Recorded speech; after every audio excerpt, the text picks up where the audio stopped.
তো নমস্কার বন্ধুরা, কেমন আছো সবাই? আশা করি সবাই খুব ভালো আছো, আর আমিও খুব ভালো আছি। তো প্রতিদিনকে মতন আজকে একটি নতুন ভিডিও নিয়ে তোমাদের কাছে হাজির হয়েছি। তো দেশ এবং দেশের বাড়ি থেকে যারাই আমার ভিডিওটি দেখছে তাদের সবাইকে পরিস কিচেন ব্লগে স্বাগত। তো আজকে বন্ধুরা তোমাদেরকে বলে নিচ্ছি আগে যে আজকে আমি সারাদিনের ব্লগ তোমাদের সাথে শেয়ার করবো না। আজকে আমি তোমাদের সাথে শুধু শেয়ার করব কাঁচা আমের ভর্তা মাখানো। তো এই বছর কিন্তু কাঁচা আমের সিজন এসে পড়েছে, কিন্তু আমি এখনও কাঁচা আম দিয়ে ভর্তা খাইনি। তো দেশে যেহেতু এসেছি, গাছে আম আছে, তো গাছের থেকে আম পেড়ে তারপর কাঁচা আমের ভর্তা আজকে মাখাবো। তো সেটাই তোমাদের সাথে শেয়ার করবো যে কাঁচা আমের ভর্তাগুলো আমরা কীভাবে খাই। তো চলো তোমাদের সাথে দেখাই যে আজকে কীভাবে কাঁচা আমের ভর্তা মাখানো হয়।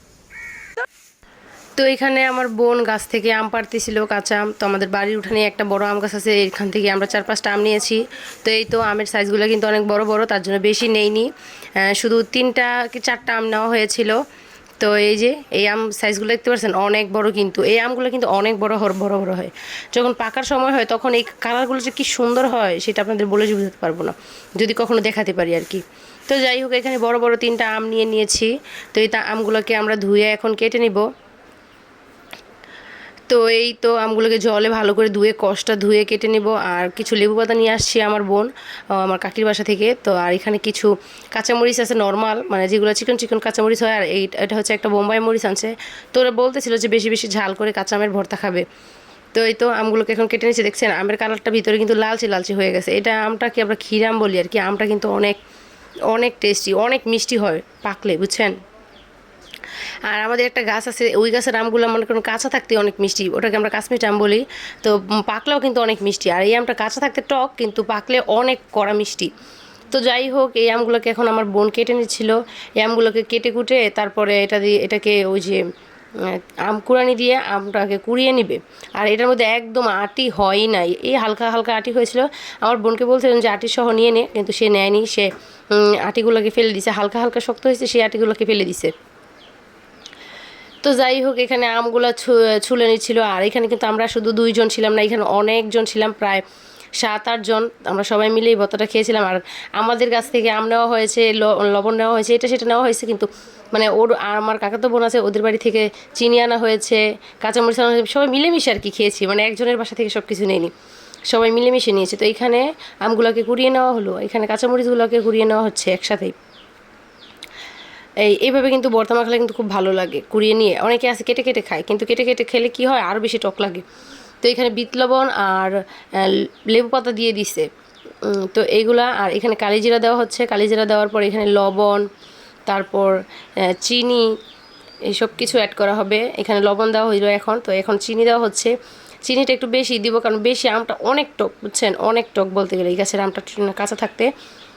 তো এর মধ্যে সরিষার তেল দিয়ে দিব কিছুটা, দিয়ে এটাকে ভালো করে মেখে নিব। অনেকে আছে শুকনো মরিচ দিয়ে তারপরে দেয়, এখানে একটু হলুদও দেওয়া হয়েছিল হালকা মনে হয়। তো অনেকে আছে শুকনো মরিচ দিয়ে তারপরে মানে মাখায়, কিন্তু আমরা আজকে শুকনো মরিচ দিয়ে মাখাইনি, শুধু কাঁচা মরিচ, দুই প্রকারের মরিচ দিয়ে ভর্তাটা মাখিয়েছি।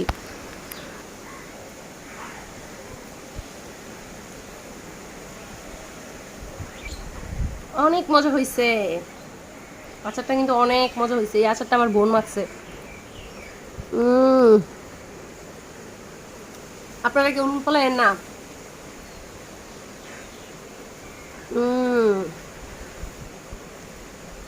এই বছরের ফার্স্ট কাঁচা আমের ভর্তা, কাঁচা আম খাইতেছি।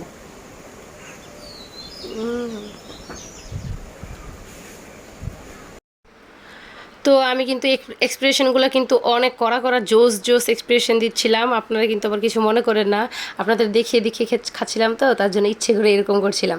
তো যাই হোক, আপনাদের সাথে একটু দুষ্টামি করলাম। আর আপনাদের যদি আমের ভর্তা খেতে ইচ্ছা করে আমাদের বাড়িতে চলে আসবেন, আর না হয় নিজ দায়িত্বে বানিয়ে খাবেন, ঠিক আছে। তো আমার যেই আপুরা আছে, প্রিয় আপুরা, ভাইয়েরা, বোনেরা, সবাইকে বলছি, সবাই বাসায় আমের ভর্তা এভাবে বানিয়ে খেয়ে দেখবেন যে কতটা টেস্টি হয়। অনেকে আছে এর মধ্যে আবার দুধ দেয়, তো আজকে আমাদের বাসায় দুধ ছিল না, এই জন্য দুধ দিতে পারিনি। দুধ দিলে কিন্তু টেস্টটা আরও অনেক দ্বিগুণ বেড়ে যায়। তবে আচারটা কিন্তু অনেক টেস্ট হয়েছিল, যদিও দুধ দিতে পারিনি তবুও কিন্তু আচারটা অনেক টেস্ট হয়েছিল। তবে দুধের ফ্লেভারটা থাকলে আরও বেশি হয়তো ভালো লাগতো খেতে। তবে অন্য একদিন কোনো একদিন আবার অন্যরকমভাবে আচারের আইটেম বানিয়ে আপনাদের শেয়ার করবো। তবে আজকের এই আচারটা কিন্তু আপনারা বাসায় বানিয়ে খাবেন, দেখবেন কেমন লাগে। আশা করি এই আচারের স্বাদটা আপনারা খুব ভালোভাবে বুঝতে পারবেন যে কতটুকু মজা হয়। অনেকেই আছে অনেক রকমভাবে আচার বানিয়ে খায়, তো আমরা এইভাবেই বানিয়ে খেয়েছি। তো আপনারাও একটু এভাবে টেস্ট করে দেখবেন। আম্মা খেয়ে খাওয়া কিন্তু শেষ, আপনাদের সাথে শেয়ার করলাম যে আমাদের আম্মা খানোটা কীভাবে আমরা করি। তো আপনাদের যদি মানে খেতে ইচ্ছে করে তাহলে কিন্তু আমার কোনো দোষ নেই। আমরা মানে আপনাদেরকে দেখিয়ে দেখিয়ে ভালো করে এক্সপ্রেশন দিয়ে দিয়ে খাচ্ছিলাম, কারণ যাতে আপনাদের খেতে ইচ্ছে করে। যদি খেতে ইচ্ছে করে তাহলে বাসায় বানিয়ে খেয়ে নেবেন দয়া করে, বুঝছেন? তো যাই হোক, আমার ভিডিওটি আপনারা পুরোপুরি যদি দেখে থাকেন তাহলে একটা লাইক কমেন্ট করে যাবেন, আর যদি নতুন দেখে থাকেন তাহলে প্লিজ সাবস্ক্রাইব করে আমার চ্যানেলটির পাশেই থাকবেন। তো বন্ধুরা, আমার ভিডিওটি এই পর্যন্তই। আপনারা সবাই ভালো থাকবেন। নমস্কার।